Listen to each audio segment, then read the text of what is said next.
All right, everybody. In the interest of time, I'm going to go ahead and get us started because it is 3:01. Hello and welcome to the June meeting of the DuPage ROSC Council. My name is Jared Bird and I am the ROSC coordinator. To start, if we could please make sure that everybody who is on Zoom could be muted to start so we can kind of cut down on any unnecessary interruptions. And also, as I mentioned to those of you who are already here, if you want to go ahead and start putting your name and information in the chat, that's essential for us to keep attendance, which makes the state really happy. We like to make the state happy. And it's also a good way to connect offline for collaborations and stuff like that. So thank you for doing that. Allow me to share the screen here for a few. Can I get a thumbs up if y'all can see that on Zoom? All right, thumbs up. For any folks who are here for the first time, there's usually at least one or two. I think it's helpful to explain what a ROSC is. So why don't we quickly do that? So DuPage ROSC is a coordinated network, really of person-centered and community-based services and supports that are along what we call the recovery continuum. We really try to focus and build on the strengths and resiliences of the individuals, but not only that, their families, their loved ones, and kind of the community at large to kind of band together to improve health, wellness, and quality of life for people who are in recovery from substance use challenges, maybe are still living with substance use challenges, and try to give them kind of a system of care that gives them the best access to services in a recovery community here in DuPage. Really, really importantly, we try to destigmatize substance use and mental health challenges through the work that we do and by centering the voices of people who have lived experience. So most of the people that work with us in ROSC have some kind of lived experience, whether that's we're in recovery from substances ourselves, we have a family member, a loved one who's gone through it. Shared experience is what brings us kind of together to do this work. I always like to kind of give an anecdote at the beginning of most meetings. I do want to note that on July 1st, we will actually be celebrating our 3rd year as a ROSC, which is kind of crazy. Some of you have been here since the very beginning. Bruce is on my screen. I always use him as an example, but Bruce was there at the very first, I think, community outreach event I went to. As we were just trying to describe what it was we were trying to do, like forget having meetings or being an active organization. We were just trying to get this up off the ground. And so it's pretty amazing, like what we've been able to build together over the past 3 years. Just kind of meet the needs of people in recovery in DuPage. Some of the things like we've been able to accomplish, like expanding harm reduction work that we've done, not only through the ROSC, but also now through the RCO. So with partnerships and trainings for Narcan, but also creating those Narcan access points for partner organizations. So that's like the wall boxes, the vending machines, but also the trainings that we're out doing in the community. A really important one was like the volunteer work that we started doing in DuPage County Jail. Started with 1 class and now we're up to 4. And actually, the ROSC team sat through the orientation today for Kane County Jail. So we're now actually expanding into Kane County Jail, which is a pretty amazing thing. And we're really, really thrilled to get that started. Another really important thing that we've been doing over the past few years is kind of really honing that and building that referral framework that, again, we identified being able to find timely responses and timely referrals for people that needed it for any types of services you can think of on that recovery continuum. First by starting our group chat, which was like a very humble beginning of like 12 people, to now having the WhatsApp referral hub that is 100+ people, which Danny will talk about in a little bit. Not only that, but like being able to create the DuPage RCO that Saleha is the coordinator for, that came straight out of the work that was done from the ROSC, mentoring other ROSCs in our region. There's just a lot of stuff we've been able to accomplish, but like the important point of all of this is not to do like victory laps about what we've accomplished. It's to say that none of this stuff would have been possible. We wouldn't be able to do it if we didn't have engagement and like we didn't have buy-in from people who came back month after month and people who picked up the phone when we were trying to do outreach and people who are there at 11 o'clock at night to offer referral services. Like it really is a very grassroots thing that we built. We're thrilled to have, everybody who's taken part, over the past 3 years. There's a lot of really cool stuff planned for the next 3 years. I don't know, this is a long-term, planning project. And actually, today we're going to be talking about some of those goals and getting feedback on, what we identify as needs as a community. But we wouldn't have been able to accomplish any of that without your engagement and your buy-in. So we appreciate, you coming here to do that for us. Let's go over quickly what we're doing today on our agenda. So got a bunch of upcoming meetings and trainings to talk about, as always. Danny is going to give us the WhatsApp referral group update. Saleha, who's the coordinator for the DuPage RCO, is going to fill us in on what is going on with that program. Blake Warman, who got brought on board recently, but has been around Serenity House for going on 4 years, is going to talk to us about some of these synthetic opioid alerts that we've been getting. There's a couple of different ones that have come out recently about adulterants and things that are showing up in the drug supply in the Chicago area. So we're going to talk about those briefly. There's a really cool event coming up for Pride Month at Benedictine University. And we have Mark Davidson, who works over there as Director of Student Affairs, to kind of give a little promotion of the event. And also a scholarship that they're working with now that sounds really, really cool. So we'll talk to him for a few minutes. We are going to do some breakout groups.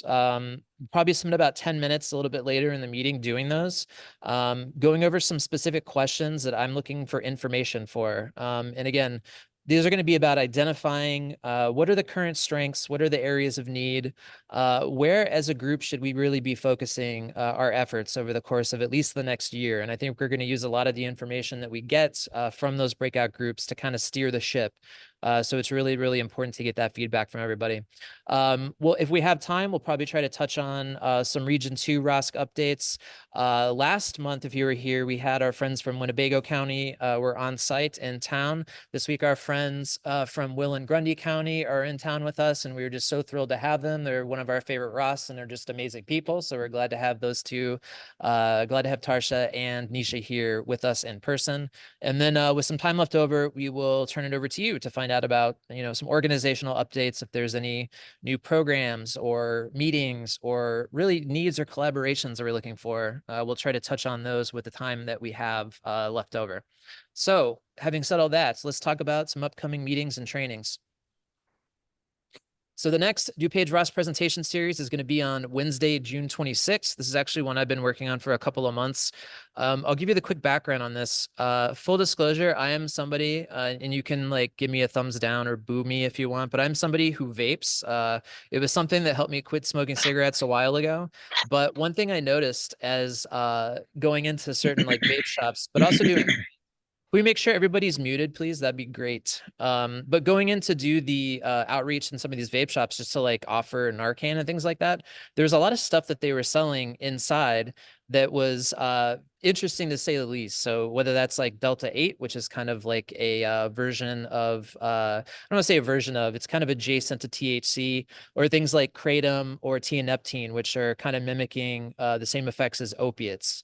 So these are things that are kind of just being sold as they're legal. And I thought, as these things come out and more of this stuff is introduced, it's important to know what's being sold out there, especially for those of us who work, in the field, work either maybe at treatment centers or sober living. This is stuff that a lot of times doesn't get tested for. So it's important to know what's out there, what are things that people are accessing. So we're going to talk about that on the 26th at 10 a.m. Those presentation series meetings are always on Zoom only. And we're always looking for pitches for presentations. So if there is a particular topic on the recovery continuum that you feel especially passionate about, feel free to get in touch with me and we'll talk about having you on to talk about one of that. We like to kind of look outside the box a little bit. I mean, obviously we're working in kind of the recovery sphere, but I mean, we've talked about everything from psychedelics as therapeutics to, sex addiction to domestic violence, really things that are on that continuum that we talked about, and not just, always about, specific substances. So if you're interested, feel free to reach out to me and we'll talk about it. Excited for this one. The annual Serenity House and DuPage ROSC Pancake Breakfast is coming up. That is on Saturday, June 22nd. This one is always a lot of fun. We've been doing this for years now. Donna Foyle, who does work with the Serenity House Recovery Homes and the Alumni Network, always does a really good job at putting these on. This year, breakfast starts at 8:30, speaker at 10. We also, as always, have the baskets and 50/50 raffles. and $5 gets you all you can eat. So that's here at Serenity House in our big hall, open to the public. So if you've got friends and family to be interested, or maybe if you've even got clients who are looking for safe, sober, fun activities, send them on out. It's a great way to connect with other people that are in recovery, and it's just a really good time for fellowship. So hopefully y'all can make it out for that one. I'm going to talk about the sock drive real quick. You guys killed it as per usual with the most recent item drive. So the most recent one was for the Midwest Shelter for Homeless Veterans. We were doing collections for the past couple of months. Midwest Shelter for Homeless Veterans usually has a list of things that their Freedom Pantry can always really, really use. So like clothes, linens, pillows, toiletries. I had to make 3 different drop-offs of stuff that people had donated, which is amazing. You guys just went above and beyond as per usual. The next drive that's going to take place through the end of the summer, so over the next couple of months, is going to be a sock drive. Now, this sock drive is going to benefit the Glen Ellen Public Library Community Cupboard or Community Closet. We just recently installed a Narcan wall box at Glen Ellen Public Library, which we are incredibly thrilled about, by the way, because if you've been coming to these meetings for a while or you've worked with me, we have been trying to get a box in a library for going on 2 years plus. So the fact that Glen Ellen Public Library kind of said, yes, we will be the first is just amazing. So we installed that last week. While we were there, we were talking to their librarians about some of the other things that they offer the community. One of them was a community closet. So they have a lot of folks who are currently unhoused who come into the library, which is not uncommon for a lot of libraries in our area. So they hold on to toiletries, clothing, diapers, a lot of different things. I asked them what their number one item of need was, and very quickly was told socks. We've done a sock drive before. Was it People's Resource Center we did a sock drive for? Yes. Actually, I'm looking at Chris. Chris dropped off some socks with me. I think we had 2 shopping carts worth of socks we did previously. These are really, really taken for granted. I will use my lived experience. I'm a former unhoused person. Brand new socks are like worth their weight in gold. So for people who are unhoused and who need access to this stuff, it's really important. So we're going to collect new socks of all sizes through the end of the summer. As always, you can drop that stuff off here at Serenity House, kind of like courtesy of ROSC, or you can contact me to make separate arrangements. I'm happy to come pick stuff up if need be. So again, we're going to be doing that through the end of August, which we're really, really excited about. I want to touch on something that happened a couple of weeks ago. I had been talking to everybody about how we were doing a focus group specifically for justice-involved individuals. We held that focus group on May 30th, and I have to tell you, it went off amazingly. We had 12 different people show up of various ages, gender, race, length of incarceration, you name it. And ended up talking to them for about 2 hours about their recovery experiences in DuPage County. So again, what worked? What are some areas that might be able to improve on? And when I talked to the great folks who ran the focus group for us afterwards, they said that was one of the best ones they've run, just as far as like having that range of people to talk to. So there was a lot of different perspectives. There was a lot of really good information that we gleaned.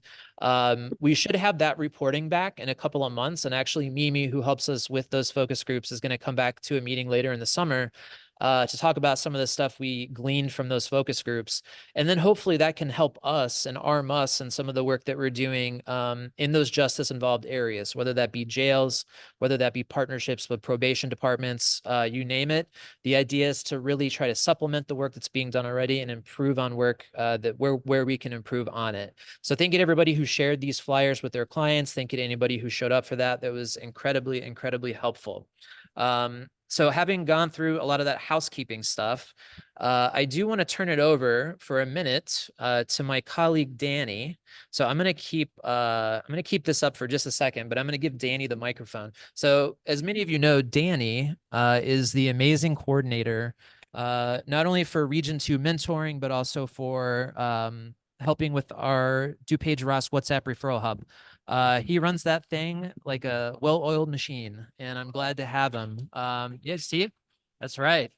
And I'm glad to have him here, not obviously as part of the team, but to give us our monthly update on what's going on in that WhatsApp referral group. And then if you're interested in joining, if you're not already a part of it, how to join that. So Danny, I'm going to turn over to you here for a couple of minutes.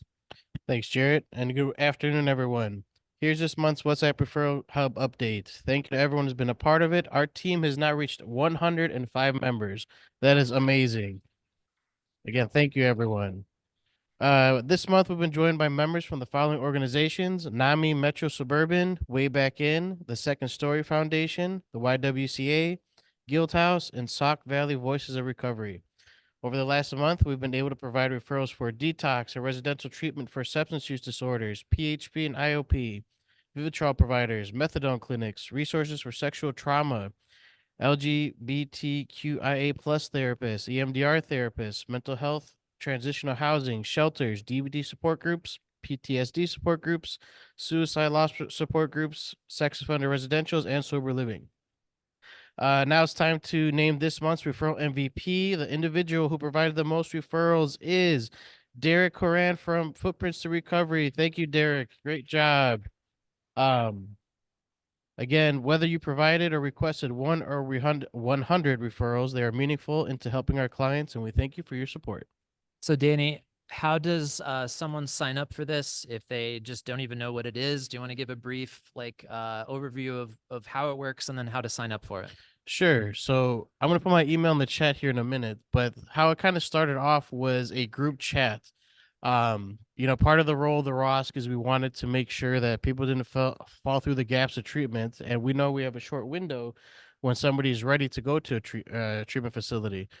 So Jared and some others start off with a group chat. As that continued to expand, we said, well, we need a bigger platform.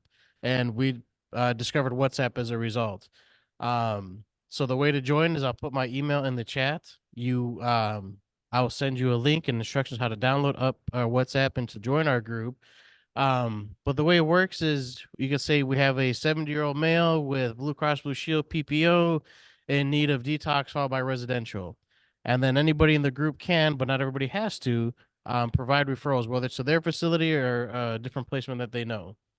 So, yeah. I will say it's very easy to use and it's very non-intrusive. I think when building this thing out, the main thing I wanted to make sure of is that people weren't getting like bombarded with notifications. And I think we found the medium that helps with that. So yeah, we usually handle close to a dozen plus referrals per week, sometimes more. And actually, Danny and I just submitted a workshop proposal to try and show at a state level some other organizations how to put together something like this. So hopefully we'll be able to just like keep spreading this model and also figure out a way for the public at large to access it.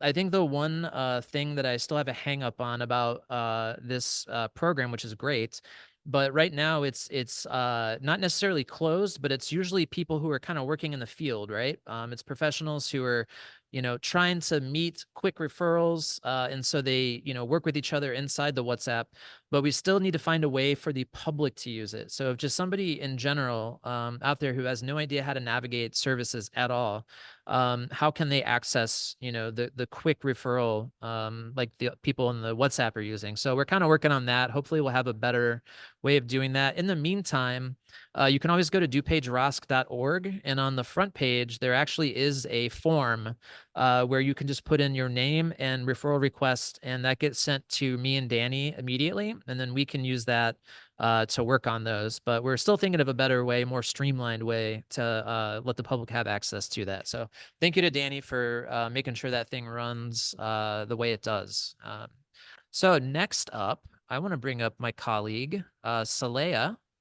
I'm going to pull up something. So Saleha Jawed is the RCO coordinator. If you're not familiar with the RCO, it is the DuPage Recovery Community Organization, and it is the sister organization to the ROSC. We've talked about it a few times. The ROSC in general, traditionally doesn't do a lot of tangible services. The ROSC, DuPage ROSC was doing them just because these were areas of need that weren't pre-existing. Now that the RCO has been up and running, they're kind of taking the reins of a lot of these tangible services like the harm reduction work, the jails, peer recovery support stuff. So Saleha is here. She does a great job as coordinator, and she is going to give us an update on what the RCO is up to. So I'm gonna pass the mic to Saleha for a few minutes.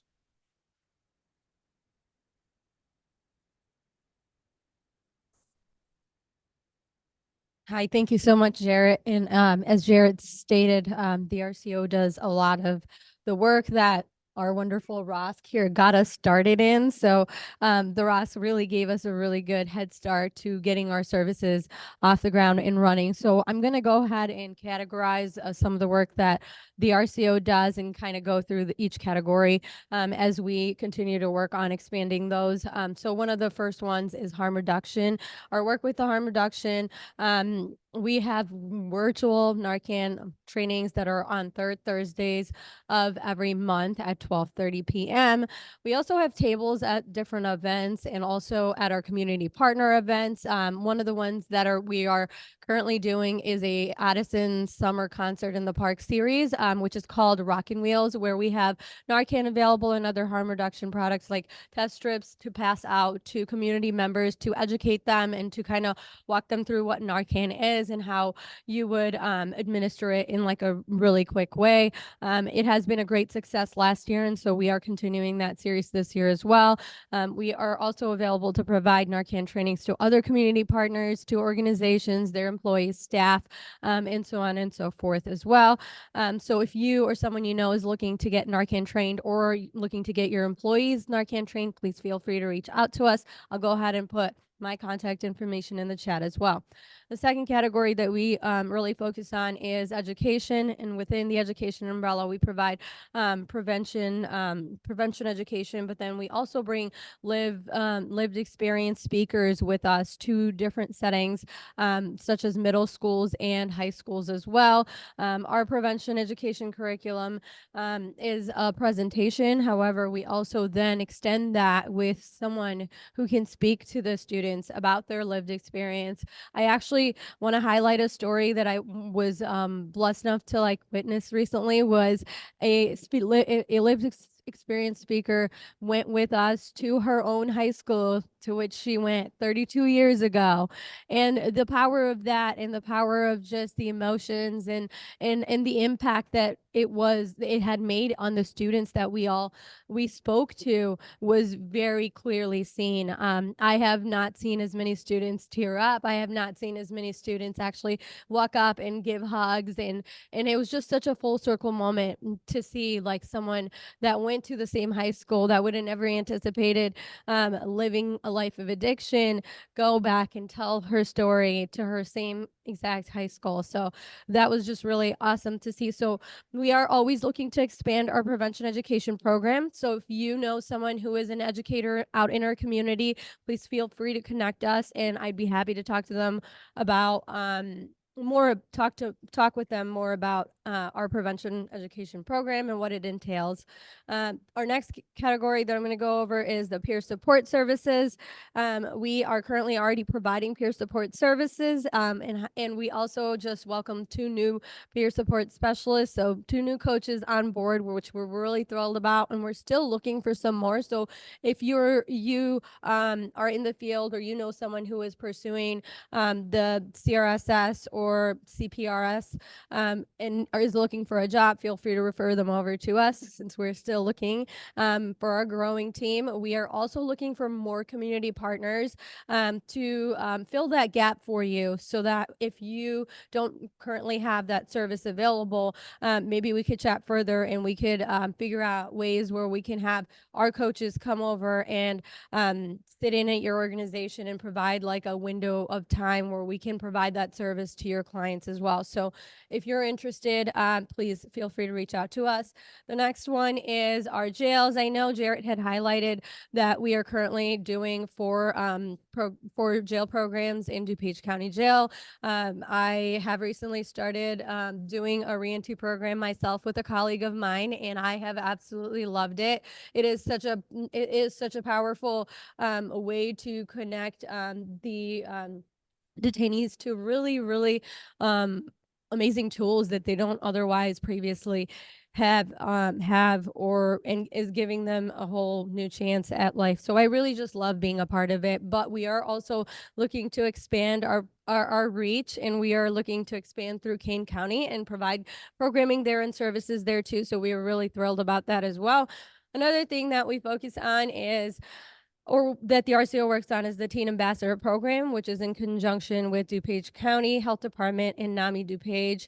A CGTI conference is coming up where 4 of our teens from District 87 are going to be attending and learning different tools and leadership skills to basically come back and be peer leaders for their teen peers and work on breaking the stigma on substance use and mental health among their teen peers.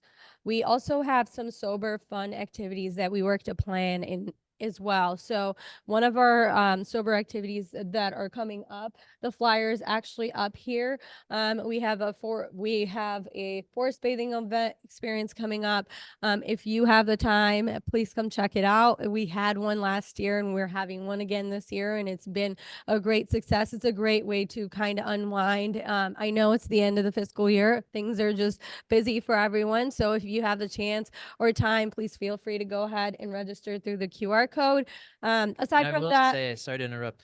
I'm a huge proponent of these nature events. Conservation Foundation and their Nature RX initiative were such amazing partners last year. And Danny and I actually ended up in their promotional video because we were just, it worked wonders for some of our clients that maybe didn't react to traditional therapeutics, but once we got them out into nature and kind of focused on some mindfulness and some other things, they really reacted well and started to become more engaged with their recovery process. So Saleha has taken over planning these, and just cannot recommend enough coming out, because these are completely open and free to the public. So it's a really good chance to try and get your folks out there to try something a little bit different in their recovery process. yeah. And then I have one last update, and then I'll go ahead and pass it back over to Jarrett. We have a wonderful board that is constantly working on, ways to better the RCO efforts and visions and missions. And so something we're currently working on as a board is our strategic plan and also ways to strengthen that and set our goals for the next year and then 3 years to come from now. So thank you so much. What is this? I've got a QR code I'm sharing. What is the QR code for them to access? Yeah, so we actually recently created an Instagram page, and I would love for you all to come and show your support. Come and give us a follow. That is what the QR code on the screen is for. We also have a Facebook page. If you just look up DuPage RCO, you'll be able to find us. So please feel free to follow and join us. That's another way to kind of keep track of what we have going on, what events or activities we have coming up, and so on and so forth. Thank you. Thank you, Saleha. Such a great job on the RCO. We appreciate it. We've got one more in-house update, and then we're going to get to our first guest, and then we're going to get to the breakout group. So I want to bring up Blake Warman. So Blake, come on up. I'm going to try and move this so I can get 2 of us in the same screen here. But like me, Blake is a former client of Serenity House. So he came up through the program, and he is now working with us full time. I got to try to think of a way to phrase this. Blake has always had a knack for chemistry and pharmacopoeia. And he has for years been my go-to guy whenever I see like an alert for some kind of new opioid analog or some sort of research chemical that's showing up in the drug supply. And so I'm glad that he is on the team now in an official capacity so he can get paid for the stuff I was asking him for previously. But again, like I said at the beginning, we were getting a couple of these alerts that have come up over the past month of stuff that's showing up in the supply in Illinois, specifically the Chicagoland area. So I wanted to bring Blake up, first of all, just to introduce him to everybody, but to talk about a couple of these adulterants and analogs that have been showing up, what they mean, and then like what we can do, you know, to keep an eye out for them. So Blake, why don't you talk to us a little bit about how you got here? Well, I'm not going to ask you to tell your story, but if you want to give us the Cliff's Notes version, and then we'll get into these analogs that have showed up. So 4 years ago, I was living on the streets, and after an unsuccessful attempt to extinguish my life, I sought help, and I knew that was going to be the last chance, so I threw myself into treatment with everything I had, and I've continued to do that over the last 4 years, crossed off a lot of goals. I was the house manager of the recovery home, then I was senior resident at the halfway house, and now have successfully achieved the goal of working for DuPage ROSC. So here's an important thing. Yeah, so I had to learn this too. We have to think of two audiences. So I always try to project. So see Nettie back there, imagine you're I talking do. to her. Okay. And then okay, so talk to us about the two things that are showing up. Nitazines is one of them. And again, I've tried to pronounce the second one all day long, 24 hours a day. I still can't get it right. So why don't we talk about nitazine first? So what is nitazine, and what is the danger of nitazine? So nitazines are a class of opioids that were first synthesized back in the 1950s. They were used in research settings trying to find new drugs, but they've never been used medically, mainly due to their potency. Adonitazine was the... Can you guys hear me back there now? Okay. All right. Sorry. About this level right there. There we go. So adonitazine was first synthesized back in the 1950s. It's between 1,000 and 1,500 times the potency of morphine. It's not really suitable for human use due to that. However, it's become popular due to pressure on the precursors for fentanyl. And since they're two different chemicals, like the chemical structure is completely different, the precursors for nitazines are far easier to get and aren't going to raise any flags. So the trouble with these is that there's going to be a breakout of overdoses, just like there were with the fentanyl analogs. And the next 10 to 20 years are going to be very interesting. I think that the eutopioids are going to come back into fashion. There's also all sorts of drugs that aren't necessarily opioids, but do have opioid activity, like tianeptine. There's, and then most recently, I even think heroin might come back into fashion due to yeast being genetically spliced to produce morphine instead of alcohol. And anyone can pass out that strain of yeast, and it can be produced domestically very easily. Anyone with a CRISPR kit can make that. And I will say with nitazines, we are soon getting testing strips for those. So that is something that they are currently testing for in harm reduction already. We don't have them out here yet. However, I am on the list to get some soon. So nitazines are something we can definitely test for right now. What about the other one? Tell me again how to pronounce this one. I'm going to try it again. Medetomidine. Medetomidine is another animal tranquilizer. So like xylazine, it's an animal tranquilizer. The trouble with these is that when you have a drug that's designed for a large animal, it's going to have a lot of different effects on something with a lot less mass. The medetomidine and xylazine both induce capillary constriction, which reduces blood flow, and that's what causes all of the open wounds and the failure to heal. It's being added to the supply to kind of stretch the heroin, and it's becoming more and more of a problem. And it has been detected in the Chicago area. So this is going to cause a lot of difficulties with treatment. And again, so the problem with stuff like medetomidine and xylazine is because they aren't opioids, there's not like a reversal like Narcan. So the only thing we can really do is test for them and just advocate for people who are still using to test for these things. DuPage ROSC and RCO carry xylazine testing strips. Like I said, nitazine testing strips will be available very soon. So, you know, this is try and be vigilant as we see these alerts about what's showing up, and make sure that we are urging our loved ones who might still be using to at least test what they're using, so we can do some harm reduction at that level as well. So Blake, thank you very much. I'm sure you'll be invited back the next time we get an alert with some other research chemical I can't pronounce. So thank you for having me. One last announcement. Today is exactly 4 years since I last used. So thank you. That's a sign, people. Congratulations, Blake. 4 years, and now he's here doing reports on this stuff. Pretty amazing. Pretty amazing. All right. So next up, I did want to spend a couple of minutes talking about an event that's coming up at the end of the month. As you may know, June is Pride Month, and DuPage ROSC has always prided itself. I just realized that's a pun. I really didn't mean to do that. DuPage ROSC has always prided itself on being really trying to be the best ally we can be to the LGBTQIA++ community, whether that's partnering up with great organizations like 360 Youth Services, Naper Pride, or simply identifying, the need for specialized substance use and mental health services for people who do identify as LGBTQIA+. DuPage ROSC members are actually going to be at a special Pride Month event at Benedictine University in Lisle later this month. And I did want to invite Mark Davidson on, who is the Director of Student Affairs and is also the chair of the Safe Space Ally Committee at Benedictine University, to talk to us briefly about the Speak Out Proudly event, as well as a scholarship that they've got available, which is pretty cool too. So Mark, I'm going to go ahead and turn it over to you for a couple minutes. Awesome. Thank you so much, Jared. I really appreciate you taking the time or allowing me to take the time to talk about our event. Benedictine University is a diverse, inclusive, and affirming community. And speaking of puns, we take pride in the fact that we are so welcoming to our LGBTQ plus students. I am, like Jared said, I'm the Director of Student Affairs. I'm the chair of the Safe Space Ally Committee. And I'm also the advisor for our LGBTQ plus student group, Queers and Allies. This is our first Pride event that we're hosting, open up to the larger community.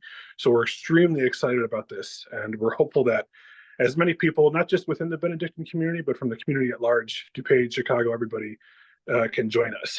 So the event is 2 parts. We have a resource fair, which Jared already alluded to, where we're going to have local organizations sharing about how they support LGBTQ plus individuals. And then we have 4 speakers on campus who are going to answer the question, what does Pride mean to me? 2 of our speakers are alum, including myself. So if you like me and you want to hear more from me, please join us. And 2 are from the community at large. Everyone identifies as LGBTQ plus, and they're excited to share their experiences. Attached to this is, it is a bit of a fundraiser for our new Benedictine University Pride Scholarship, which will support current BenU students who identify as LGBTQ plus. We had 2 donors, a married couple who have been members of the community for years, make a donation, and they're the founders of the scholarship and are very excited to move this effort forward. So anybody is welcome to join us. We're really hoping to get those RSVPs up. I'm currently on my phone, but when I get a chance, I will pop the RSVP link in the chat. And I'll stick around for a little bit to answer any questions if anyone has any. Thank you again. Mark, are you still accepting resource tables? I know we applied to the resource table. I believe we're still set to go, but is there still tables available for organizations that want to attend? Absolutely. We were anticipating, because it's their first Pride event, we were anticipating like 5 or 6 tables. We're currently up to 12, so we're basically going to welcome everybody. So I dropped my email in the chat earlier. Feel free to reach out to me and I can send you how you can become part of that resource fair. And then, so what types of things, you mentioned the Pride Scholarship, what types of things specifically do you think you're looking to fund with that scholarship, A, and then B, how can people support or, donate to that particular scholarship? So the scholarship is currently, in this current iteration, is going to be dedicated to providing funding to cover tuition costs for LGBTQ plus individuals. As we all know, queer individuals have a harder time getting into and then paying for college just because they're more likely to have less support from family members, friends, things of that nature, or are unhoused at some point in their lives. So we really wanted to, the university and the founders of the scholarship really wanted to push this as a support system to cover tuition costs.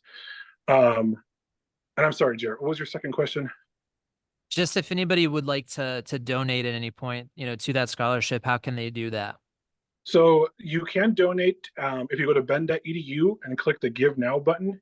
It will take you to our general giving page, and you can put Pride Scholarship in the other section, and the donation will go right there.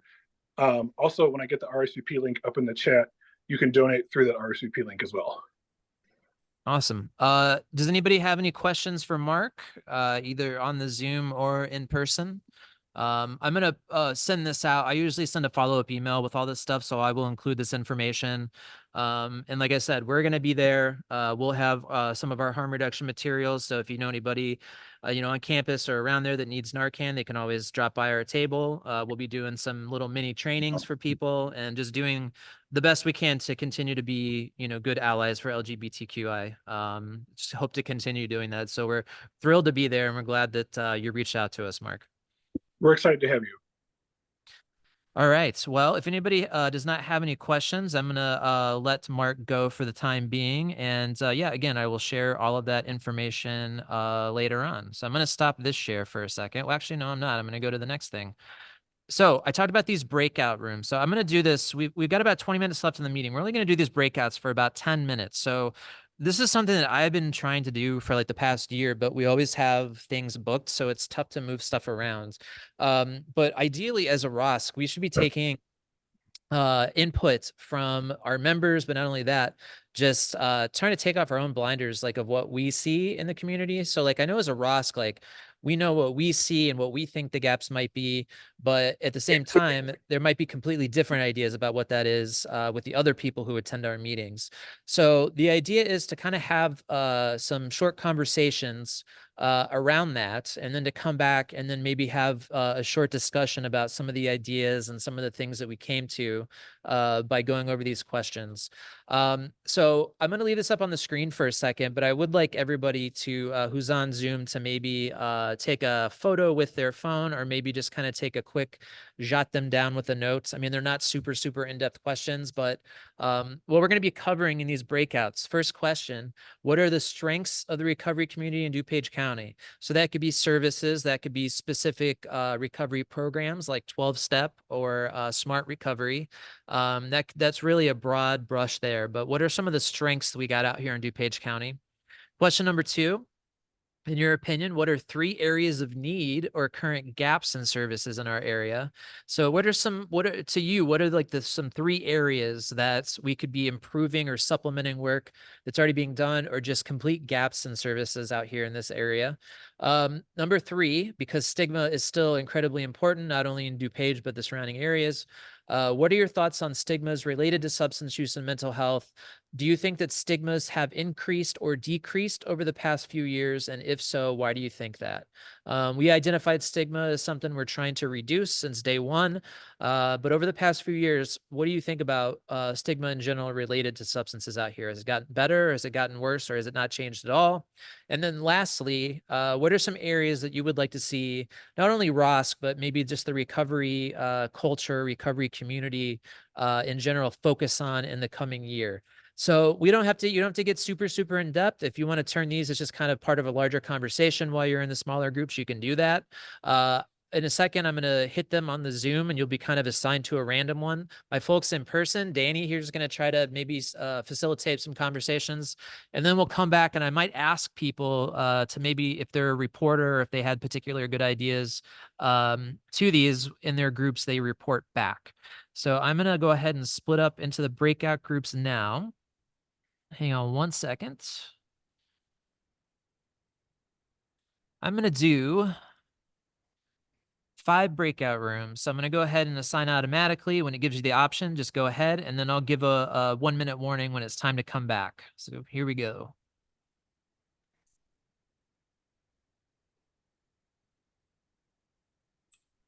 All right.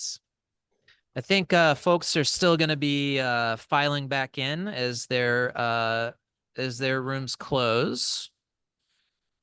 So we'll just give it a second, and then we'll start to talk about what we were able to find out. So hang on one second here. I'm going to get this other mic ready. Do we have reporters from each group? All right. Have everyone to start. Hang on one second. There you go.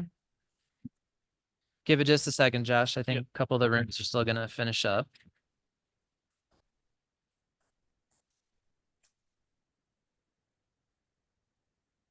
So 13 seconds, and we will get down to business. Thank you to everybody for participating in those. And we're back. We're back. Thank you everybody for participating in those groups.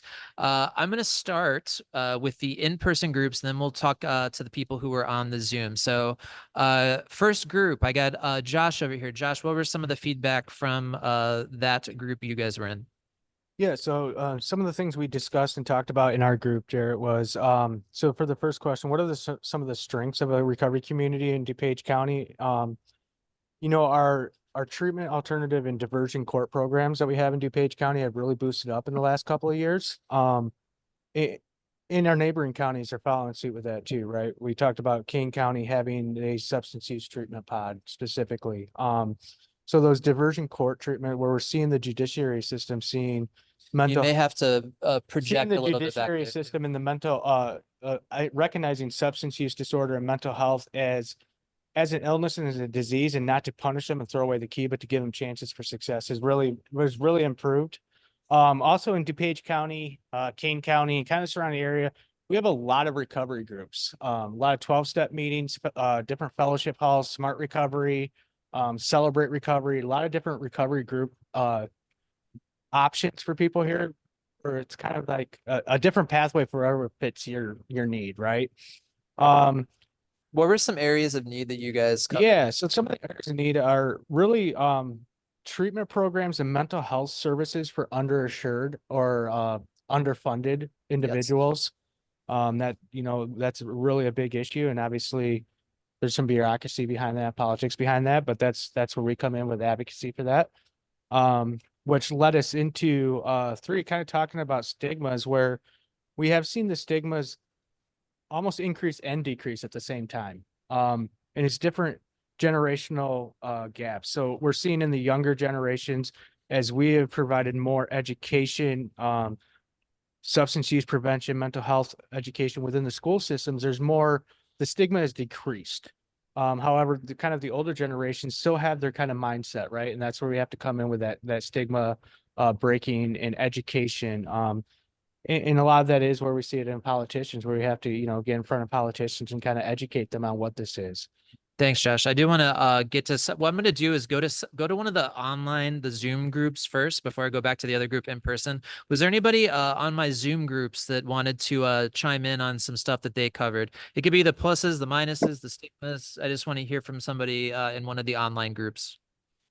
We talked about, I ended up hitting the exit too soon, so I didn't hear the last 50 seconds, but we were talking about the transportation difficulties in DuPage, which is Huge barrier. Huge barrier. Thank you, Bruce. Anybody else from an online group have anything they want to chime in on? What about stigmas? I'm fascinated with the stigma question, because that's something that obviously we've tried to work on for a few years. So I know what I think, but I also need to hear what everybody else thinks. So is there anybody online that had a comment on the level of stigma in DuPage County? Well, if I may, I had a kind of a group that I was with that because of the way we're situated, I don't live in DuPage County. We had all non-DuPage folks. We really focused from the outside stigma. in. What are you seeing?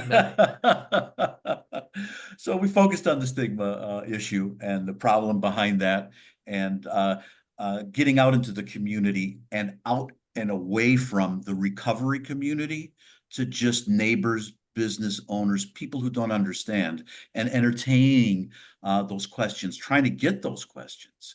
And I just shared a little bit of a neighborhood thing that I have here in Peoria about trying to get a recovery home going, and going to neighborhood meetings and hearing people being horrified about people in recovery living in even in my neighborhood, the NIMBY thing. I wish we had another half hour for me to talk about that. I probably shouldn't, but yeah. But thank you, Ben. It does come down to me, and I shared that because I've been in recovery for so long, I out myself and tell them, you have a person living in your neighborhood who's a drug addict and an alcoholic. They're in recovery, and a lot of people say there's no way, and it says, you're talking to one. So entertaining those questions, entertaining those people, if they'll speak to me after that. Anyway, I don't want to go on and on, Thank but you, yeah. Ben. I appreciate it. We got about 2 more minutes. I want to dedicate to the other in-person group. Why don't you give me the takeaways from, you know, good, bad, ugly, everything in between? What about the other in-person group, Blake? So for the strengths, obviously DuPage ROSC is one of them. The availability of Narcan, our health department is really great at getting people into treatment and sort of guiding them through the initial steps of their recovery.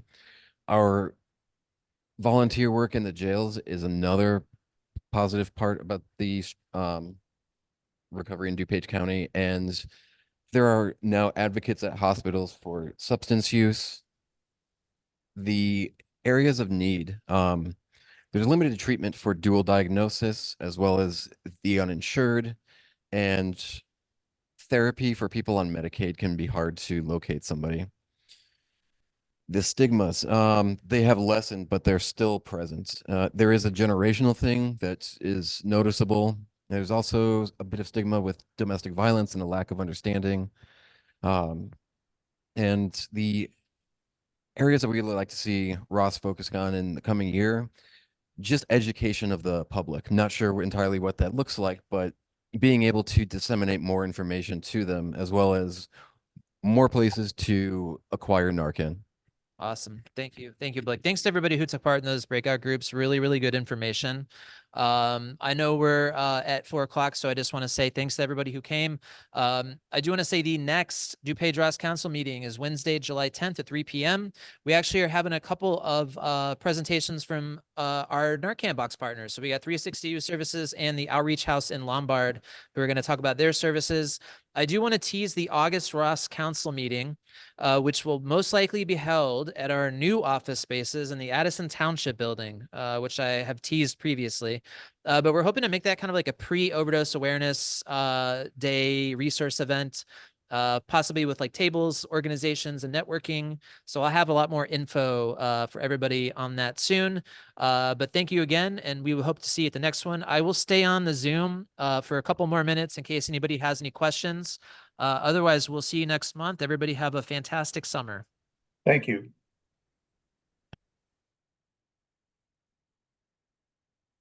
Thank you.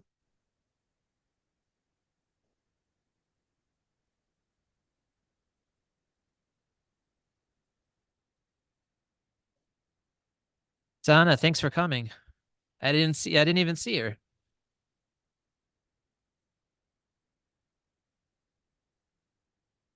Oh, yeah. Thank you. Is Matt no longer here? Because I see something in the chat. It says, oh, there Oh, you there- are. You're still here. Thanks Yeah, everybody for absolutely. coming.